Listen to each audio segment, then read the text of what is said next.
loves, welcome back to TigeraGitana. Today we are going to be talking about this week's video poll that was chosen by the Patreon members. I am going to be doing a separate video on what the YouTube channel members voted on, because once again they picked a different vote for what video they wanted to cover. So that video is going to be coming up tomorrow, so stay tuned for that. I believe they chose a breakdown of the houses in astrology, so that's what we're going to be discussing. But the Patreon members chose healing your crown chakra for this week, so that is what we're going to be talking about. Now you're going to see Pinky in the background because one of the tips, we're going to be covering 3 of my tips to heal your crown chakra, and one of the tips she actually really enjoys, so we're going to be breaking it down. Now let's just start with the one that she likes, so that way we can it all coincides, but this is probably the favorite one, and that's gonna be cannabis. Okay,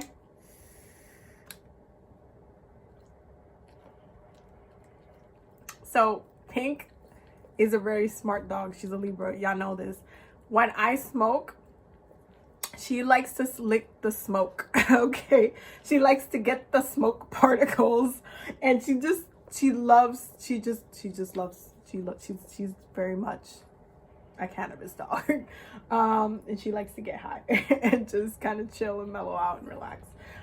So anytime I'm smoking, I can't, if I'm home, I can't smoke without her, because she's just gonna be all up in my face like, can I get some? Can I get the next hit? So yeah, so she's gonna be real adorable. But let's talk about cannabis, okay? Marijuana. Now, the thing about cannabis is that it does help heal the crown chakra itself, because of its connection that it has to Saturn and how well it does at helping others meditate, if that's your intention. Now, if you're like, well, Abby, I already get high like every other day and like my crown chakra is not open, that's because you're not using the herb properly. And that's kind of the thing about working with herbs. You have to activate their purpose. And cannabis is really good at helping you heal, at helping you connect and meditate a lot clearer. This is why it works with time to kind of mellow you out. It's almost kind of slow things down a little bit.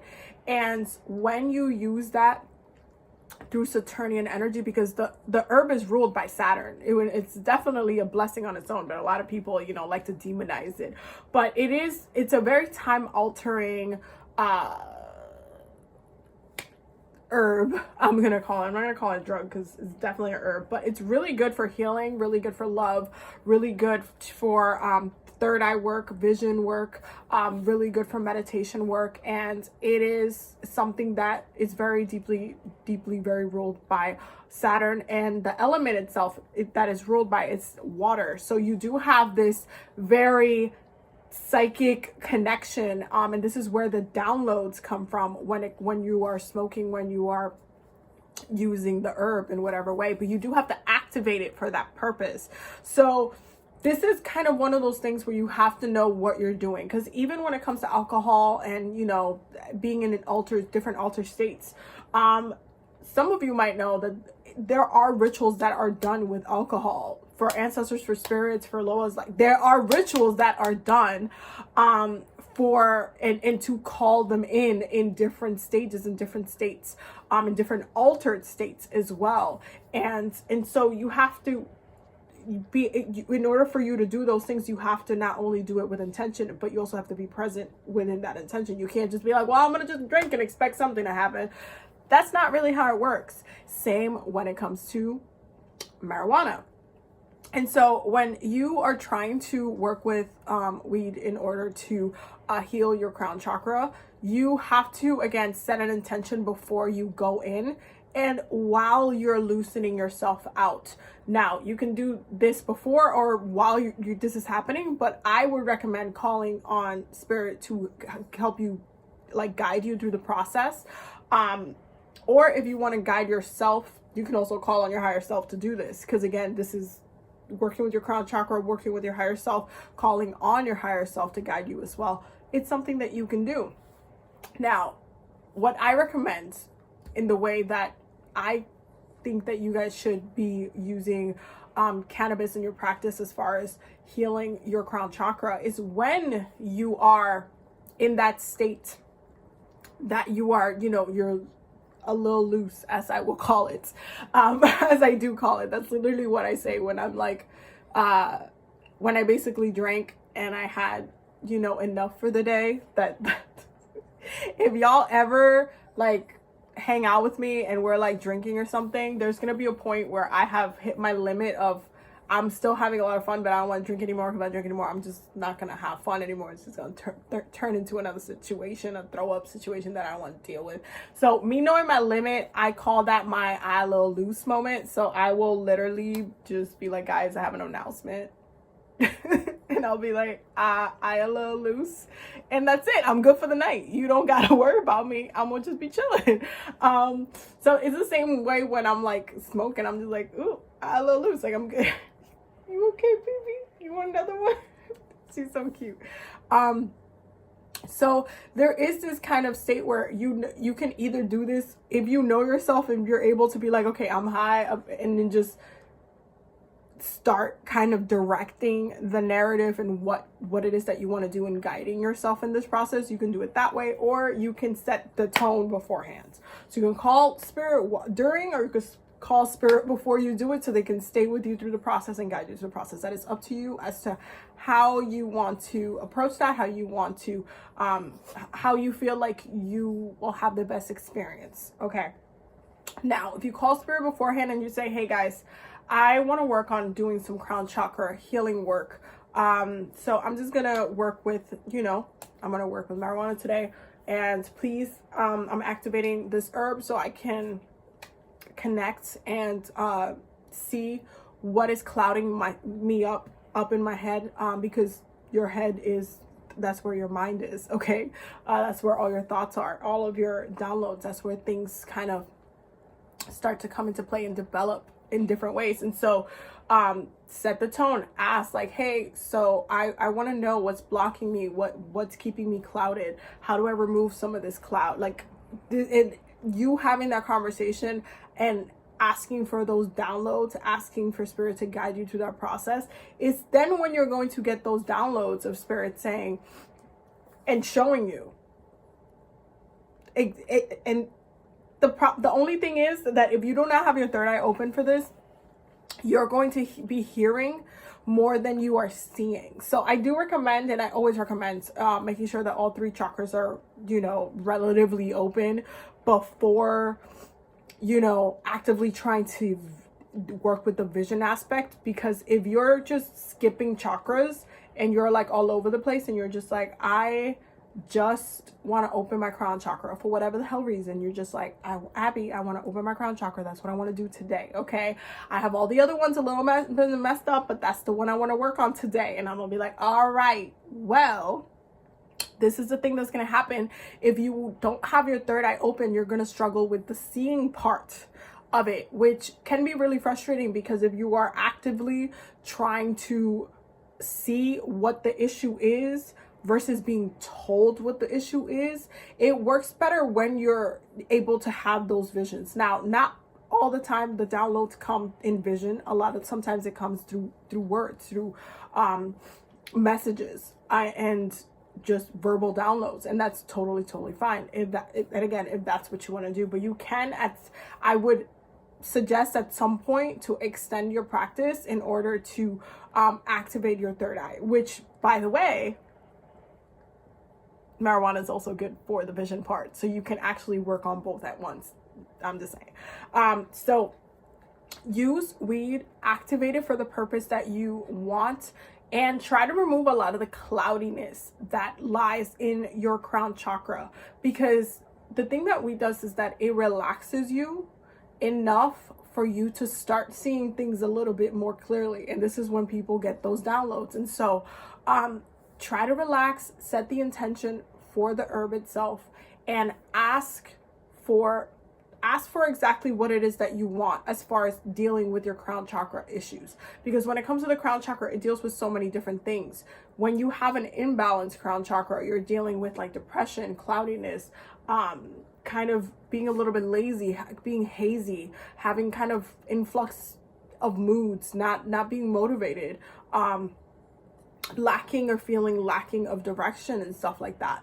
That's like, will tell you right away that you have a lot of blockages in your crown chakra. So if you're trying to target those things in order to heal them and remove some of those obstacles, then when you are going in and working with the herb, then that's when you're going to want to target and say, hey, what do I need to stop? How do I clear this issue? How do I stop being so hazy? How do I motivate myself? How do I realign with my purpose? And calling your higher self, calling spirit, calling the angels. Don't let anybody tell you that you cannot be intoxicated and work with spirit as well. We're not here for that today.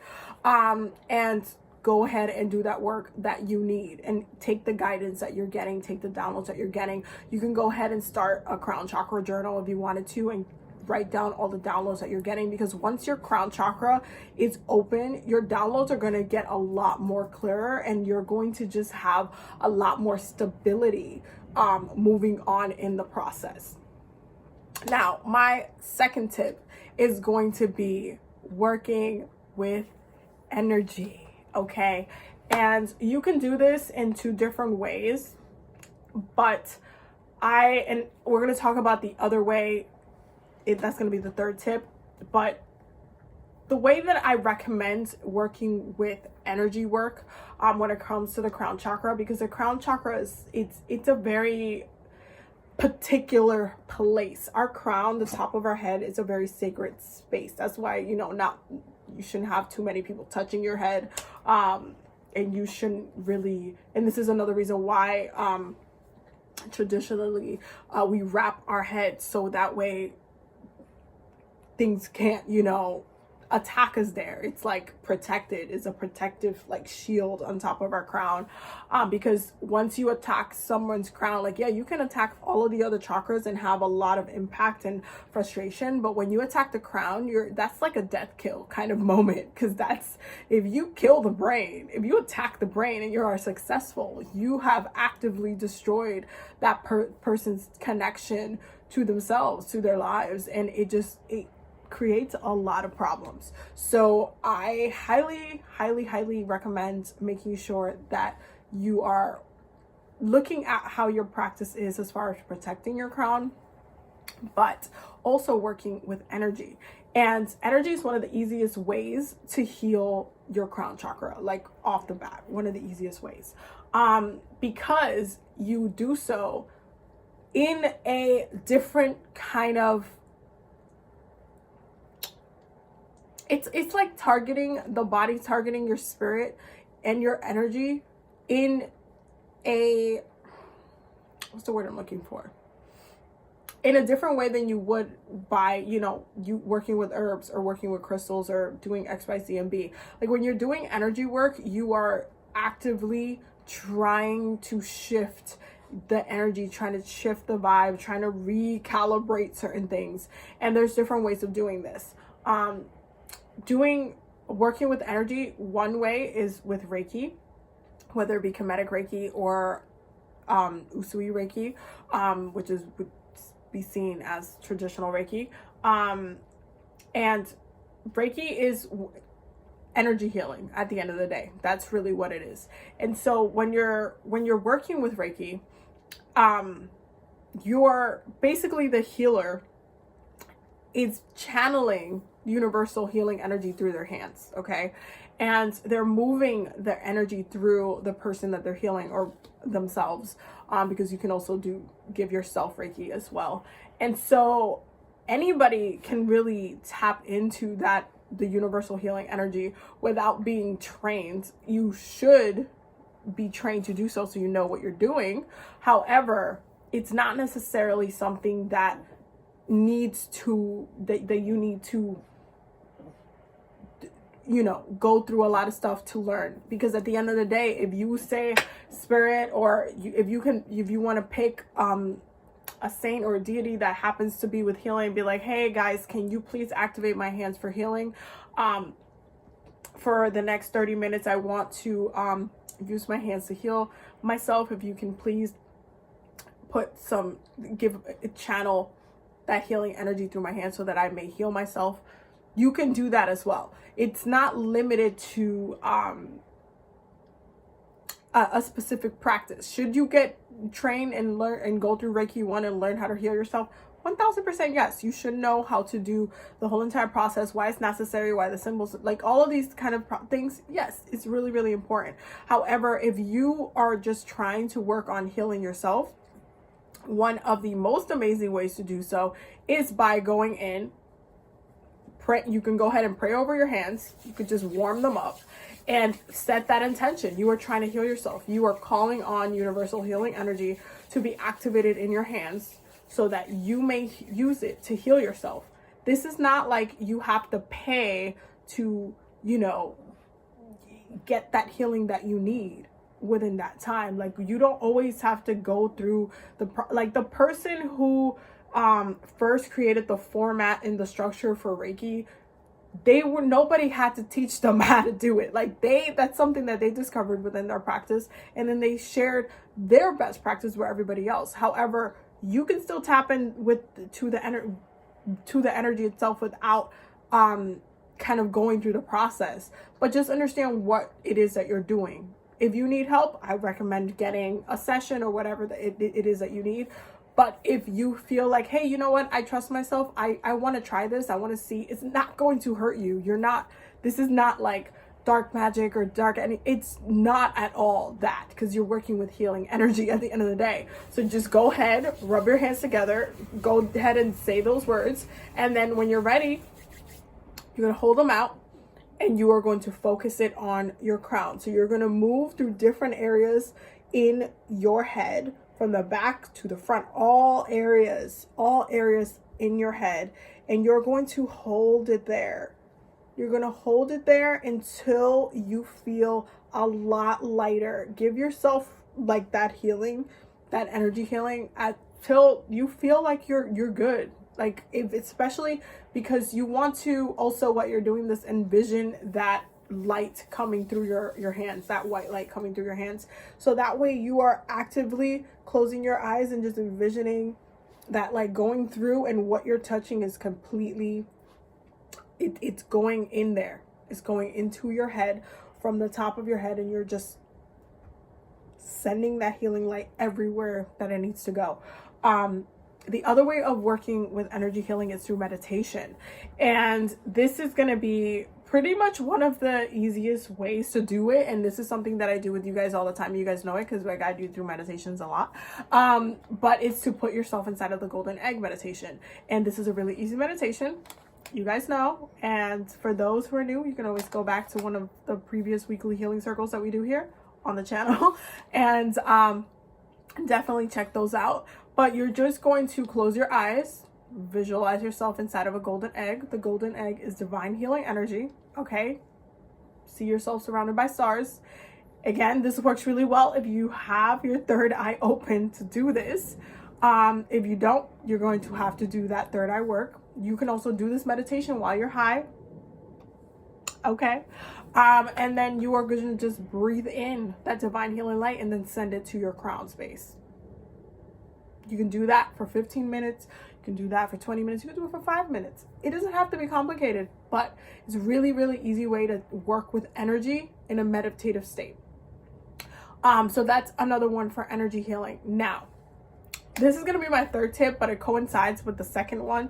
But it's going to be working with crystals for energy healing as well. And crystals are like in a different, I wanted to put them in a different category because there's so many ways to use them even outside of a meditative state. So I wanted to make sure that I highlighted them separately. So my third tip is crystals. How to open your crown chakra with crystals.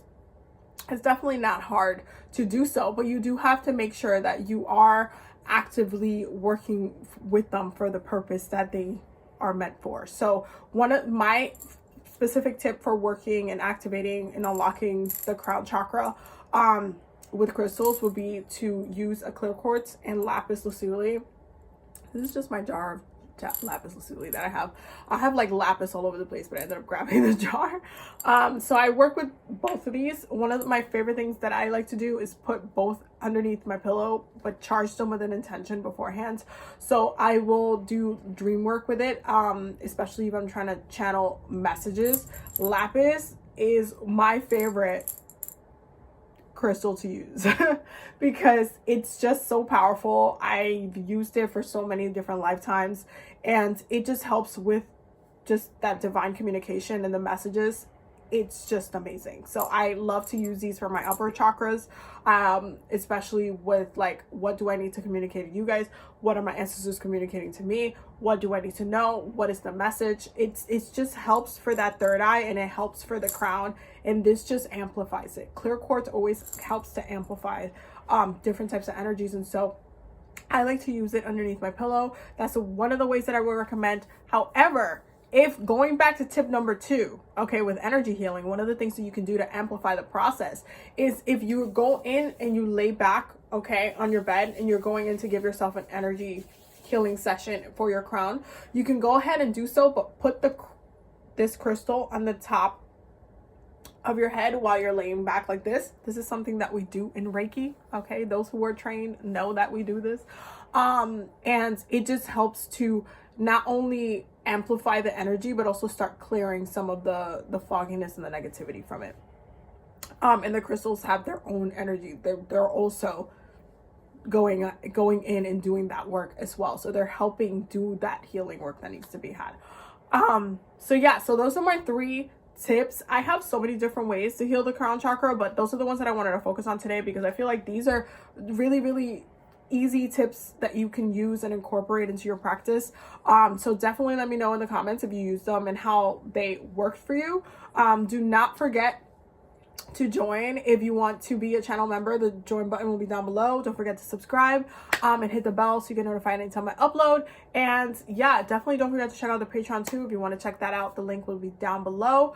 I am definitely really excited about everything that's coming up because it's been a really, really amazing time. I'm working on the shop update for the website, so stay tuned for the apothecary shop update. So that's definitely coming up. I am definitely almost booked for February, so if you want a reading with me, definitely make sure that you get that book so that way you don't miss out. Also, the link will be down below for the workshop. For those who are going to want to come to that workshop, we're going to be doing a lot of relationship healing work for that workshop. It's going to be really, really amazing, and tickets are almost sold out, and I want you guys to be able to come through. It's because it's going to be a private live, and it's not going to be like easily accessible. The only way to get the replay would be to join the member tier or the Patreon tier. It's the last tier, I believe it is.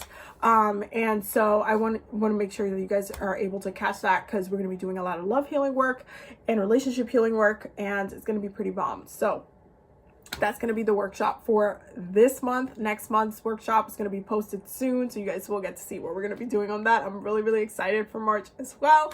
But yeah, definitely make sure you check that out on the link below because tickets will be completely the last day to get tickets is on the 15th, and they're literally almost gone. So I just want to make sure everybody who wants to come can get there. And yeah, it's an online workshop, so all digital.